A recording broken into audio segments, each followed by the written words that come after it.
Queria dar uma contextualizada mais geral aqui no qual vai ser o intuito do canal, né? Já que eu venho desenvolvendo alguns vídeos aqui durante esse período inicial do canal, né? Entre aspas. Então eu vou tentar mostrar um pouco como vai ser a metodologia. Depois eu vou falar de um filósofo chamado Peter Sloterdijk, que vai ser o tema do vídeo de hoje. Mas assim, a metodologia que eu venho adotando é de colocar temas que são importantes dentro da área da filosofia do modo geral, que se relacionam com temas mais cotidianos que podem vir a aparecer, certo, no nosso dia a dia, no dia a dia filosófico, acadêmico ou social de modo geral. Mas assim, o meu intuito principal é fazer a abordagem de alguns autores que eu considero principais, para depois retornar a esses mesmos temas e aprofundar temas específicos neles, né? Como vocês podem observar, já fiz alguns vídeos sobre Nietzsche, sempre dando um panorama mais geral, mas ainda posteriormente eu pretendo retornar a esses vídeos para poder dar perspectivas mais específicas, né? Dentro desses temas de uma maneira mais rigorosa, né? Não só Nietzsche, mas como outros filósofos também que vêm abordando. Então o intuito sempre vai ser esse aqui quando eu trouxer um novo pensador. E o pensador de hoje vai ser o Peter Sloterdijk, né? Peter Sloterdijk vai pensar no seu projeto das esferas, né? Vai pensar um modelo de filosofia que vai dialogar com um entendimento de filosofia, certo? Que vai sempre se conjuminar a partir de uma percepção, de um questionamento a partir da existência, dialogando com Heidegger, Sartre, teóricos daquilo que se chamaria proeminente, indivíduos que seriam precursores, na verdade, daquilo que ele vai chamar posteriormente da sua tentativa de fazer uma biosofia. Ou seja, dentro dessa perspectiva, Sloterdijk está dialogando com uma noção antropológica, certo? De uma reestruturação, de uma interpretação antropológica a partir do entendimento daquilo que se constitui enquanto humano, se valendo de algumas perspectivas heideggerianas, que seria algo que Heidegger pressupostamente advogaria contra, porque, por exemplo, Heidegger era crítico, extremamente crítico dessa noção de uma apropriação técnica, né? Inclusive a própria noção de Mitsein, que seria ser com, que o Sloterdijk vai se apropriar em um dos capítulos da primeira edição do Esferas, né? Para fazer um diálogo a partir do Mitsein, de como isso se constituiria, como isso precederia inclusive a noção de existência, ou seja, no sentido de dizer que o Sloterdijk afirma que a coexistência precede a própria existência, né? Quer dizer que sempre existe uma noção de ser com, para com o outro, para com algo, enquanto somos, entre aspas, lançados no âmbito que antecede, na verdade, o âmbito da existência, né? Ser é sempre ser um com o outro.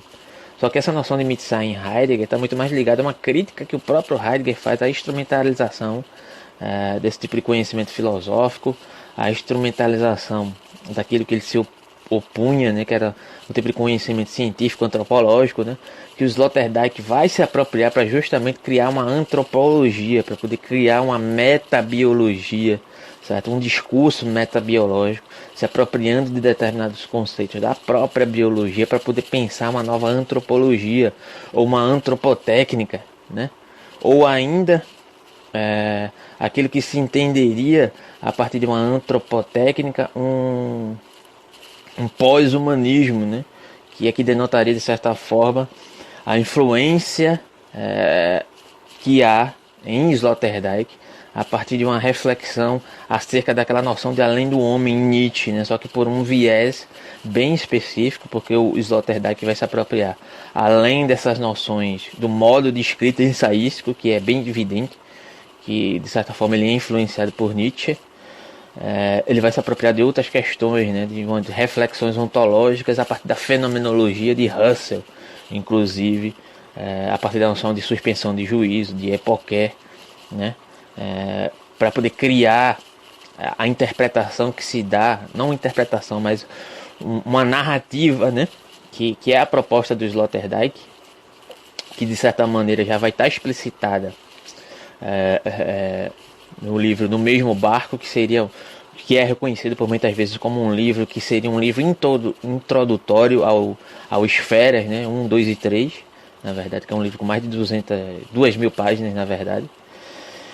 E aqui no Brasil a tradução em português só saiu Esferas 1, né? Então seria toda uma digressão, não uma digressão, mas uma evolução da investigação de tendências específicas a partir dessa noção esferológica, né? O Sloterdijk sempre pressupõe que o indivíduo humano sempre está posto a partir dessa coexistência desde o útero. E essa busca, essa noção esferológica sempre se daria de um modo relacional, por um prisma de uma ótica que denota um retorno a esse útero de alguma forma, ou essa proteção, a uma camada, uma esfera, uma busca dessa esfera no âmbito social, no âmbito político, no âmbito por uma perspectiva de um prisma da filosofia, por um prisma ontológico, né? Entretanto, o Sloterdijk sempre coloca a sua metodologia a partir de uma noção de Epocqué como uma interpretação dessa esferologia, não no âmbito, numa ambientação de uma ontologia coletiva, no sentido de haver uma indiferenciação dessas esferas, mas essas esferas se dariam a partir de uma conjuminação particular, ou seja, seria sempre um lugar de transição, certo? Seria sempre uma busca, certo? Por mais que de certa maneira esses indivíduos colocados nesse ambiente circular, esferológico, que cria uma determinada zona de conforto, tenham essa percepção aquebrantada, essa busca seria sempre uma busca contínua na constituição daquilo que Heidegger chamaria de Dasein. Só que aqui o Sloterdijk se apropria do Dasein como um nada, como uma nadificação, como um sujeito que seria, entre aspas, sujeito, né? Essa palavra não seria muito adequada, mas como algo, como uma condição de possibilidade dessa transição, né? Ele se aproveita dessa perspectiva heideggeriana para entender que essa nadificação sempre seria uma alocação dessa constituição transitória, né? Dessa busca por uma determinada imunidade, né? Uma certa imunidade através dessa noção esferográfica, né? No qual o indivíduo sempre estaria delegado à sua própria busca de sentido a partir de uma determinada zona de conforto dotada dessa especificidade ligada a essa noção de esferas, né? E para isso ele vai dialogar com a biologia através de uma metabiologia próxima ao que as apropriações que Deleuze e Guattari fazem ali em seus livros, né? Anti-Édipo, entre outros livros, só que num sentido um pouco diferente. Ele está pensando em uma antropotécnica, em um novo modo antropológico de se constituir, de dialogar a partir dessa noção, dessa análise, né?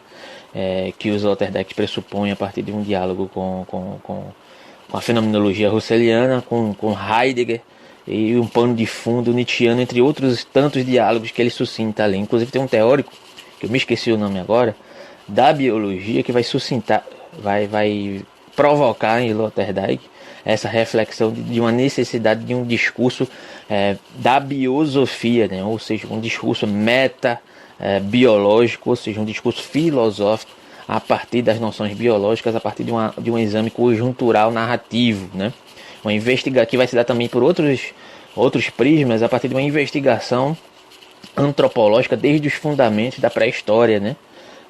Passando pela evolução, entre aspas, a evolução histórica, de como isso se deu em diferentes ambientes da história humana, né? Essa procura dessa esfericidade, desse lugar da proteção, enquanto possibilidade de um retorno a um lugar de conforto que remeteria a essa sempre essa colocação da coexistência como condição de possibilidade que antecede a própria existência, né? Ou seja, essa correlação para com o outro, essa correlação para com um determinado objeto, essa correlação que antecederia a própria noção e entendimento da existência, né? Então, o Sloterdijk é um filósofo extremamente interessante que vai inverter o Heidegger, primeiramente nesse sentido aqui, tentando fazer uma antropologia que seria algo que Heidegger abominaria de modo geral, né? Mesmo contra a vontade do Heidegger, o Heidegger foi apropriado por vários movimentos antropológicos posteriores a ele, justamente por conta desse esvaziamento dessa condição de possibilidade do Dasein, né? De repensar novos modos de constituição disso que entenderíamos como ser humano, apesar de não ter relação com a proposta heideggeriana, né? Mas um esvaziamento dessa figura que já seria dada a partir de determinados pressupostos existenciais, né? Então, por que ler Sloterdijk, né? Primeiramente, porque é uma leitura extremamente rica que vai levar você para outros horizontes e da filosofia, filósofo contemporâneo, ainda vivo, ainda produzindo, né? Possui grandes obras, certo? Posteriormente vamos especificar, como já tinha falado no início do vídeo, referente a determinados temas específicos dos filósofos já tratados e dos que vão ser tratados, porque filosofia é sempre um eterno retorno e possivelmente iremos retornar várias vezes, inclusive a possíveis interpretações que possam vir a ser deslocadas aqui, porque ninguém está salvo ao erro, né? Ninguém está salvo a se equivocar de determinadas interpretações. Estamos abertos a críticas e etc. de um modo geral, né? O esquecimento do ser, ele é abordado justamente por conta de não se deparar com essa noção do ser para a morte. Em Sloterdijk é um pouco ao contrário, né? Na verdade, o Sloterdijk vai pegar a noção de vida, de constituição de vida, para verificar como é que se daria essa interpretação, né, acerca de uma suposta, de um suposto entendimento daquilo que Heidegger entenderia como autenticidade ou inautenticidade perante a vida, perante as noções ontológicas, perante a existência de um modo geral, né? Em que sentido eu estou querendo falar isso? É porque o Sloterdijk ele vai tratar de alguns aspectos que constituem de como se dá essa vivência, né, dessa coexistência a partir de uma afirmação, de um pressuposto de entender como funcionaria a vida de um modo geral, por um prisma de sempre pressupor que há essa correlação, né, de uma afirmação dessa correlação, na verdade. Ou seja, se em Heidegger a autenticidade de uma perspectiva ontológica fundamental se daria por essa visão, por esse vislumbre de um abarcamento, de se deparar com a morte, com a finitude, enquanto uma condição de possibilidade de olhar para a vida de maneira mais autêntica, em Sloterdijk seria o olhar para essa noção de coexistência como afirmação de vida ela mesma, a partir de um entendimento sempre dessa possibilidade do nascimento, seria a inversão, né? Ou seja, é o olhar para o surgimento, o olhar para o nascimento enquanto coexistência que vai fundamentar a filosofia de Sloterdijk para poder nos alavancar para olhares mais profundos acerca da existência. Em si, em Heidegger seria esse parâmetro, seria a morte. Em Sloterdijk seria o nascimento, né? Seria o seu inverso. Obrigado pela pergunta, foi muito interessante. Eu vou acrescentar lá quando for editar, porque esse vídeo vai para o YouTube. Segue lá o canal Gap Filosófico, tem alguns vídeos lá que a gente está desenvolvendo. Assim que eu editar o vídeo, eu posto lá, porque teve aqui o celular caiu, etc, né? Mas enfim, obrigado aí pela pergunta, sabe? Sempre bem-vindo aqui, quando estiver gravando o vídeo, porque eu geralmente gravo os vídeos aqui para postar no YouTube. Mas obrigado aí pela pergunta, acrescentou bastante. E foi extremamente interessante. Então segue, toca a sinetinha aqui embaixo, dá o like se possível. Obrigado e até a próxima. Valeu.